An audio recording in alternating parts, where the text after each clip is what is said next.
Selamat pagi, salam sejahtera bagi kita semua. Perkenalkan, nama saya Serlina Barang, NIM 219118186. Di sini saya akan membawakan materi dengan topik edukasi, layanan, dan bimbingan konseling untuk perilaku siswa yang suka menyontek. Perilaku menyontek. Yang pertama, pengertian menyontek. Menyontek bukanlah hal yang asing untuk kita dengar. Menyontek adalah perilaku atau perbuatan curang yang dilakukan oleh seseorang untuk mendapatkan nilai yang lebih tinggi dari nilai yang mungkin diperoleh dengan kemampuan sendiri dengan cara yang tidak jujur. Yang kedua, jenis-jenis perilaku menyontek. Yang pertama, sosial aktif. Sosial aktif adalah mengambil dan meminta jawaban dari orang lain. Dalam kondisi ini, pelajar tersebut mengandalkan pelajar lain untuk menyontek. Contohnya, pada saat dilakukan tes atau ujian, seorang pelajar meminta jawaban kepada pelajar lainnya. Yang kedua, sosial pasif. Sosial pasif adalah pada dasarnya pelajar tidak ingin terlibat dalam aktivitas menyontek. Menyontek terjadi ketika peran pelajar tersebut pasif dan diandalkan oleh pelajar lain untuk menyontek.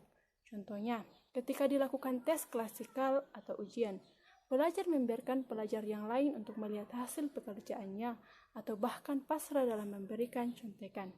Yang ketiga, individualistik oportunistik.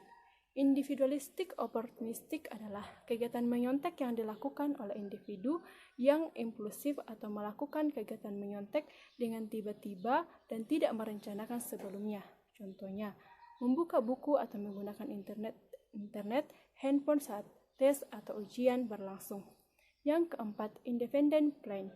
Independent plan adalah individu dengan sengaja melakukan sendiri kegiatan menyontek yang akan dilakukan pada saat tes klasikal atau ujian dengan mengandalkan dirinya sendiri. Contohnya, membawa materi-materi atau catatan-catatan ke dalam ruangan tes atau ruangan ujian dengan sengaja. Yang ketiga, aspek-aspek perilaku menyontek. Yang pertama, perilaku.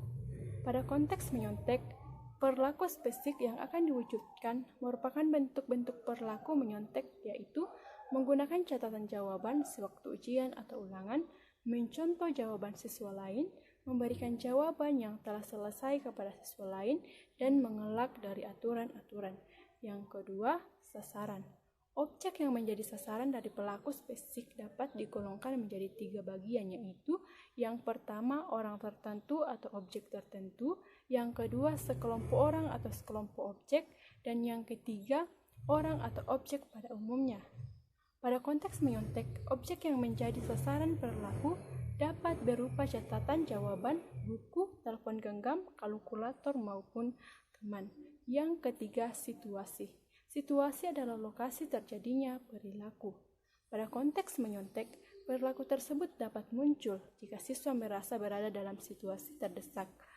Jika siswa merasa berada dalam situasi terdesak, misalnya diadakan pelaksanaan ujian secara mendadak, materi ujian terlalu banyak, atau adanya beberapa ujian yang diselenggarakan pada hari yang sama, sehingga siswa merasa kurang memiliki waktu untuk belajar. Situasi lain yang mendorong siswa untuk menyontek adalah jika siswa merasa perilakunya tidak akan ketahuan, meskipun ketahuan, hukuman yang diterima tidak akan terlalu berat.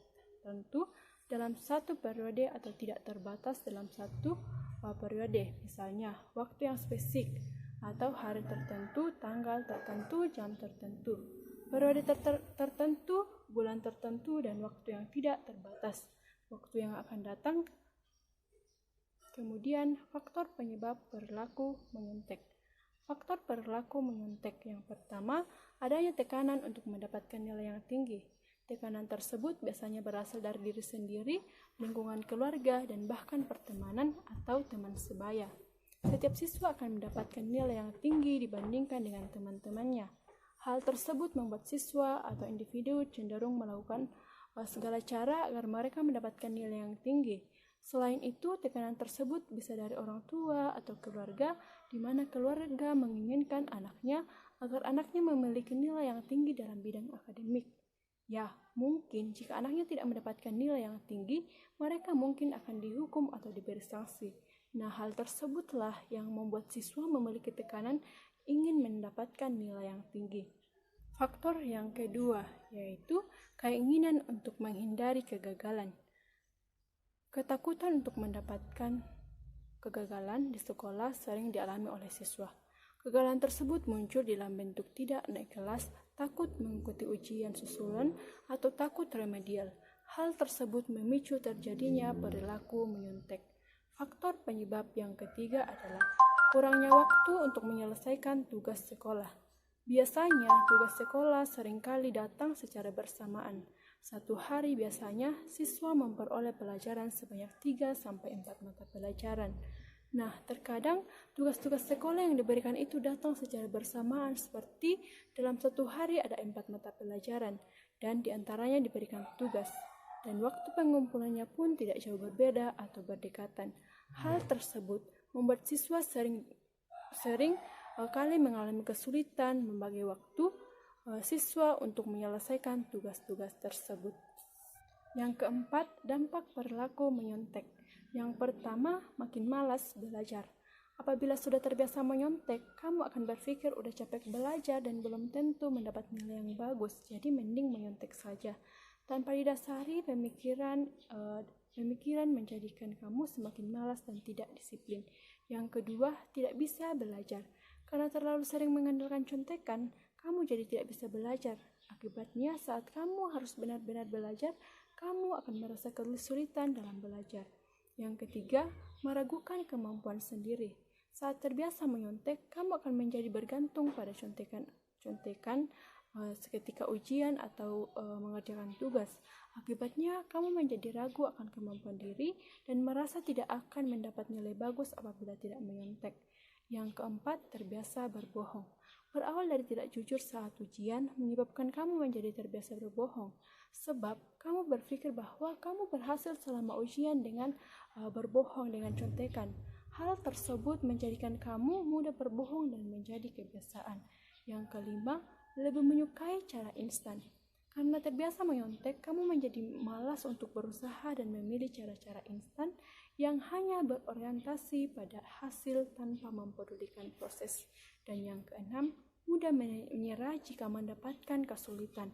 Karena terbiasa dengan cara-cara instan, ketika dihadapkan pada hal-hal yang sulit, kamu akan lebih sulit. Kamu akan lebih mudah menyerah dan putus asa. Yang keenam, cara mengurangi perilaku menyontek. Yang pertama, fokuslah untuk belajar. Karena kewajiban seorang siswa adalah belajar. Hal pertama yang mendasari siswa melakukan perilaku menyontek adalah tidak memahami dan tidak mengerti apa yang diberikan atau disampaikan. Yang kedua, memperbanyak latihan soal.